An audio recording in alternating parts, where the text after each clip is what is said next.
So hello বন্ধুরা, আজকে আমাদের টপিক হচ্ছে how to calculate the brick work, বা একটা ওয়াল করতে কতটা ব্রিক ওয়ার্ক ব্যবহার করা হয় সেটা। তো চলুন শুরু করা যাক। সো বন্ধুরা, ওয়ালের ব্রিক ওয়ার্ক ক্যালকুলেশন করার জন্য প্রথমত আমাদেরকে জানতে হবে ওয়ালের ভলিউম। সো ওয়ালের ভলিউম বার করার ফর্মুলা যেটা আমরা জানি সেটা হচ্ছে volume equals to length into height into thickness. তো আমরা যেটা এখানে দেখতে পাচ্ছি, ওয়ালের লেন্থ হচ্ছে 3 মিটার, ওয়ালের হাইট হচ্ছে 3 মিটার এবং ওয়ালের ভলিউম হচ্ছে 0.127। তাহলে যদি আমরা 3 থেকে গুণ করি তাহলে এখানে দেখতে পাচ্ছি ভলিউম আসছে আমাদের 1.143 কিউবিক মিটার। তো বন্ধুরা, ওয়ালের ভলিউম বার করার পর আমাদের দ্বিতীয় যেটা করতে হবে সেটা হচ্ছে একটা ব্রিকের কতটা ভলিউম সেটা বার করতে হবে।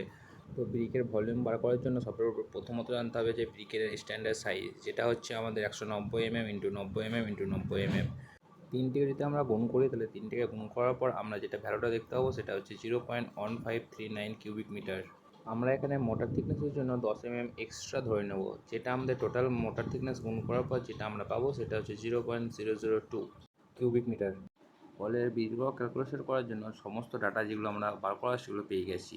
ওয়ালের ভলিউম হচ্ছে 1.143 কিউবিক মিটার এবং ব্রিকওয়ার্কের ভলিউম হচ্ছে 0.02। দুটোকে ভাগ করার পর আমরা যেটা পাচ্ছি 571.5, যেটা আমরা অ্যাজিউম করে নিচ্ছি যে 572টা লাগবে। অ্যাজ পার আইএস 456/2003 যদি আমরা ওয়েস্টেজ অ্যাড করি তাহলে আমরা যেটা পাচ্ছি 590.16, যেটা অ্যাজুম করে আমরা পাচ্ছি 591। সো বন্ধুরা, আজকের মতো এখানে শেষ।